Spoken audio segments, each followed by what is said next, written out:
अगर नहाने से परमात्मा मिलता होता तो सबसे ज्यादा मछली और मगरमच्छ को मिलता, क्योंकि वही दोनों पानी में सबसे ज्यादा रहते हैं, तो उनको भगवान जल्दी मिल जाते।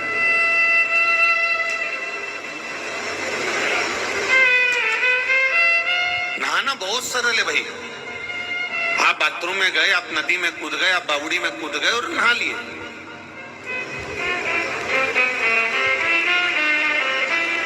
पर स्नान कठिन है। स्नान का मतलब होता है कि जितनी देर आप बैठे हो, पूजन करने बैठने से पहले कम से कम पहले स्नान करिए। स्नान का मतलब होता है कि संपूर्ण वस्तुओं का हृदय से त्याग कर कर परमात्मा के चरणों में ये मस्तक को नवा देना और परमात्मा को अपने भीतर उतार लेना, ये स्नान है। इससे हमारे अंदर की आत्मा का स्नान हो जाता है, ये भीतर का स्नान। भगवान को आप लोगों ने हाथ उठाया कि हम भगवान नहलाते हैं। अपनी क्या सामर्थ्यता है कि अपन भगवान को नहला लें? वो तो क्षीर सागर में पहले से बैठा हुआ है, तुम्हारे नहलाने का इंतजार नहीं करता। हम जब भगवान को नहलाते हैं, भगवान को स्नान कराते हैं, उस समय पर हम भगवान को स्नान नहीं करा रहे होते हैं। भगवान को नहलाते समय, भगवान को स्नान कराते समय हम अपनी आत्मा को स्नान करा रहे होते हैं कि मैंने भगवान का मुंह धो दिया, मैंने भगवान का स्नान करा दिया, मैंने भगवान का कपड़ा पहना दिया, मैंने भगवान का श्रृंगार कर दिया। भगवान का श्रृंगार करते हैं तो ये आत्मा का श्रृंगार होता है। भगवान का स्नान कराते हैं तो ये आत्मा का स्नान होता है। भगवान को फूल चढ़ाते हैं तो आत्मा को फूल चढ़ाना होता है। हम अपना श्रृंगार कर रहे हैं, हम अपने चित्त का, अपने मन का, अपनी बुद्धि का, अपने हृदय का श्रृंगार कर रहे हैं।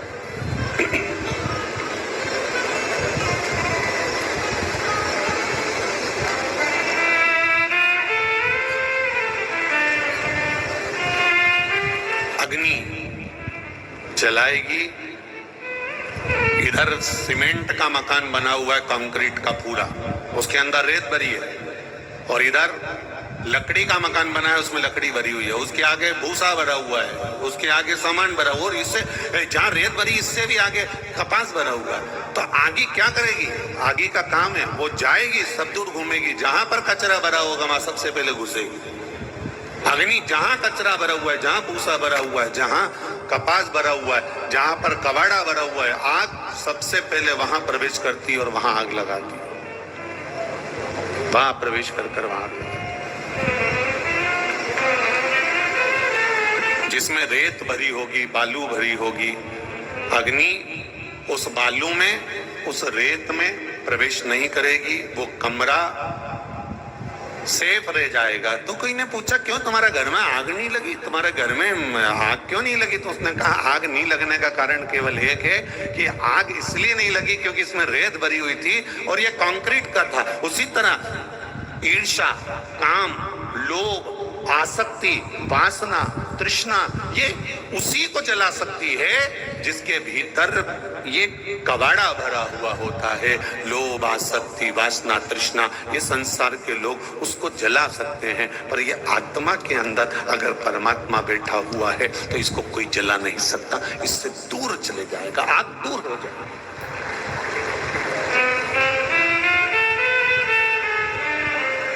चार चीजों से स्मरण रहे, ये चार चीजों की रोकथाम जरूरी है। पहले नंबर पर आग है, दूसरे नंबर पर पाप है। पाप को भी रोकना बहुत जरूरी है। अगर बच्चे गलत काम कर रहे हैं, घर के लोग गलत काम कर रहे हैं, तो आपको रोकना पड़ेगा, बेटा नहीं ऐसा नहीं करना, देखो दादा ऐसा काम नहीं होना चाहिए, देखो ये गलत हो रहा है, देखो इसको समझो ये गलत हो रहा है, आगे चलकर दिक्कत आ सकती है, तकलीफ आ सकती है।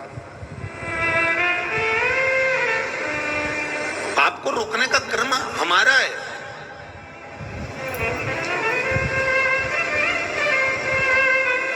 जब ये मनुष्य शरीर को भगवान ने पैदा करा, मानव का शरीर बनाया, मनु शत्रुपा को जन्म दिया, तो ब्रह्मा जी स्वयं स्तुप्त रहकर भगवान शंकर से पूछ रहे थे कि मैंने जंघा से मनु शत्रुपा को प्रकट कर दिया। इस मनु शत्रुपा को मैंने प्रकट करा तो ये ब्राह्मण है, ये क्षत्रिय है, ये वैश्य है कि ये शूद्र है?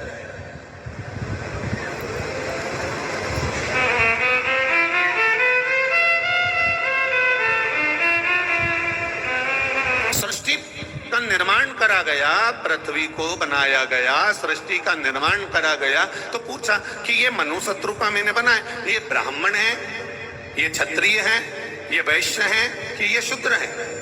जितने लोग यहाँ पर बैठे हुए हैं, एक जाजम पर आप लोग बैठे हुए हो, इसमें ब्राह्मण भी होंगे, क्षत्रिय भी होंगे, वैश्य भी होंगे, शूद्र भी होंगे, ऊंची से ऊंची जाति का भी होगा तो नीचे से नीचे जाति का भी होगा। एक जाजम पर बैठे हुए हो, यहाँ कोई भेद का क्रम नहीं है कि तुम कौन हो। जब भगवान ने, ब्रह्मा जी ने सृष्टि बनाई तो मनु शत्रुपा से पूछा कि ये ब्रह्मा जी ने भगवान शिव से पूछा, अब इनको क्या बोलूं? ये मनु शत्रुपा जो भगवान ने प्रथम पुरुष, प्रथम स्त्री का जन्म दिया, उस समय पर नहीं लिखा कि ये ब्राह्मण है, कि ये क्षत्रिय, की वैश्य, की शूद्र है। वो तो संसार के लोगों ने अपने को कोई श्रेष्ठ बना लिया, कोई, हाँ भगवान ने कहा मैंने चारों वर्ण इस मनुष्य के शरीर में दिए। मनु शत्रुपा के शरीर में चारों वर्ण हैं, आप में, हम में चारों वर्ण हैं। जब एक नारी या एक पुरुष किसी को ज्ञान देता है, समझाता है, बच्चा भी अगर किसी को ज्ञान दे रहा है, समझा रहा है, कोई नारी, कोई पुरुष किसी को समझा रहा है, तो समझ लो कि वो ब्राह्मण बन गया। ठीक है, उसके बाद में अगर किसी ने कुछ कहा और इसने क्रोध करा और जाकर उसका विरोध करा, तो समझ लो ये क्षत्रिय बन गया। अब इस शरीर का पालन भी इसी को करना है, तो इसने कुछ कमाना चालू करा तो ये शरीर वैश्य बन गया। फिर इस शरीर की गंदगी भी कोई दूसरा थोड़ी ना साफ करेगा, इस शरीर की गंदगी भी ये शरीर ही साफ करेगा, तो इसको शुद्र बना दिया। इसी शरीर में ब्राह्मण है, इसी शरीर में क्षत्रिय है, इसी शरीर में वैश्य है, इसी शरीर में शूद्र है। चारों वर्ण एक ही शरीर के अंतर्गत आते हैं, कोई बड़ा नहीं, कोई छोटा नहीं होता। महाराज, अगर हम किसी को छोटा बताएं कि नहीं नहीं साहब ये इस जाति का है, नहीं साहब ये इस वर्ण का है, नहीं साहब ये है, तो ये हमारी सोच गलत है, ये हमारी बुद्धि, हमारा चित्त गलत है। एक छत्राणी मीराबाई ने गुरु भी बनाए, तो रविदास जी को बनाया जो चर्मकार थे, चमड़े का जूता बनाते थे,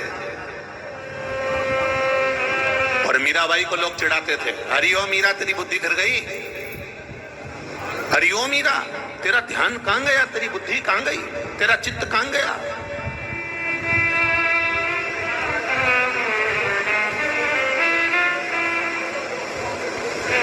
मीराबाई ने पूछा क्या हो गया?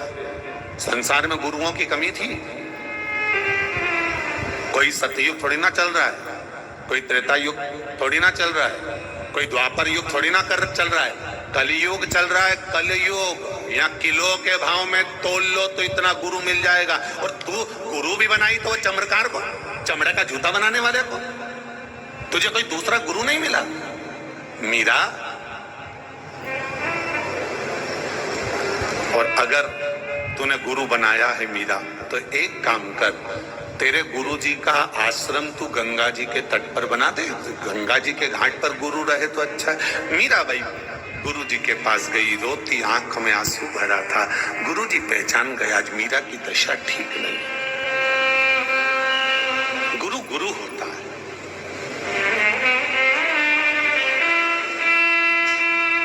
संत रविदास जी जैसा कोई गुरु नहीं संसार का। रविदास जी ने मीराबाई की दशा देखकर पूछा क्या हो गया मीरा, तू रो रही है, तेरी आंख में अश्रु है मीरा, क्यों रो रही है?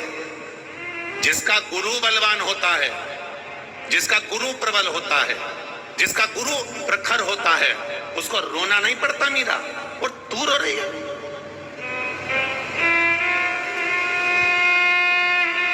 मीराबाई कहती है गुरुजी मैं आपका आश्रम गंगा के घाट पर बनाना चाहती हूँ। गुरुजी ने पूछा मैं और गंगा के घाट पर जाऊंगा? हाँ, मैं अगर गंगा के घाट पर जाऊंगा ना मीरा, तो फिर मेरा तुझे गुरु मंत्र देना बेकार हुआ। तो गुरुजी आप गंगा के घाट नहीं जाओगे? नहीं, गुरु गंगा के घाट नहीं जाता मीरा, गंगा गुरु के घाट पर आती है। मीरा ने कहा ये हो नहीं सकता। मीरा पहले तो आंसू पोंछ ले, पानी पीना है? हाँ गुरुदेव। गुरुजी ने हाथ जोड़ा। जिस बर्तन में गुरुजी चमड़ा धो रहे थे, चमड़े को साफ कर रहे थे गुरुजी, उसी बर्तन का हाथ जोड़कर कहा, जिसमें मैं चमड़ा धोता हूं इस कठोते में, गंगा मैया कुछ कृपा कर दो, मीरा को प्यास लगी है।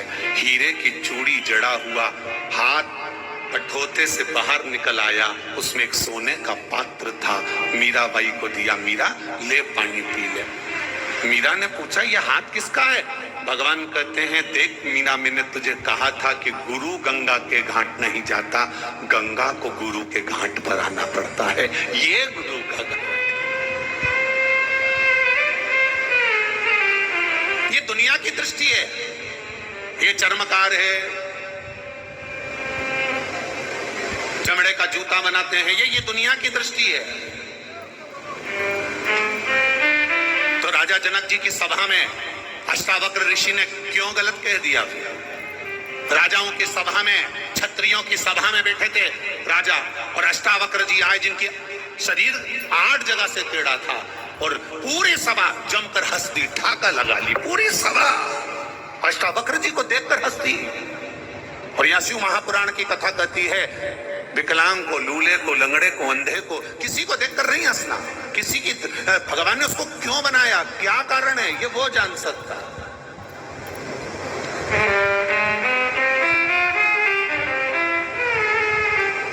गरुड़ पुराण तो यहां तक कहती है साहब, किसी विकलांग को, किसी लूले को, किसी लंगड़े को, किसी अंधे को, किसी बहरे को, किसी ऐसे व्यक्ति को देखकर यदि हंसा जाए तो शिव महापुराण की कथा कहती है कि अगला जन्म हमारा वही की वही होता है जो इसको मिला हुआ है। और ना हो विश्वास तो ये महाभारत के चरित्र को देख लो कि एक सुंदर युवराज राजा मृगा करने के लिए गया और सामने उसको देखा उसने कि बहुत से बतख हैं, बड़ा सुंदर बतख है। तो राजा ने कहा, इस बतख के बच्चों को पकड़ कर लाओ। और बतख के बच्चों को पकड़ने गए तो बतख ने आक्रमण कर दिया, बच्चों को पकड़ने नहीं दिया। युवराज ने कहा कि बतख पकड़ के नहीं लाए बच्चे, इन बतख के बच्चे क्यों नहीं पकड़े, इन बतख के बच्चों को पकड़ के लाओ। कहा, साहब कोई बड़ा बतख है ना, उसका पिता, उसकी माँ, वो आक्रमण कर रही है, तो एक काम करो ना, पहले बड़े बतख को पकड़ो। तो बड़े बतख को पकड़ा, और बड़े बतख को पकड़ने के बाद राजा ने पूछा, अब इसका क्या करा जाए? अगर यह इसके बच्चों को पकड़ता हुआ देखेगा तो फिर आक्रमण करेगा, तो क्या करा जाए? इसको इसके बच्चे नहीं दिखना चाहिए। तो राजा, युवराज कहता है, बमूल का कांटा तोड़कर लाओ, इसको दिखना ही बंद कर देता हूं। और बमूल का कांटा तोड़कर लेकर आए और वह बतख की आंखों को फोड़ दिया, रक्त निकलने लगा, उसके बच्चों को युवराज ने पकड़ लिया।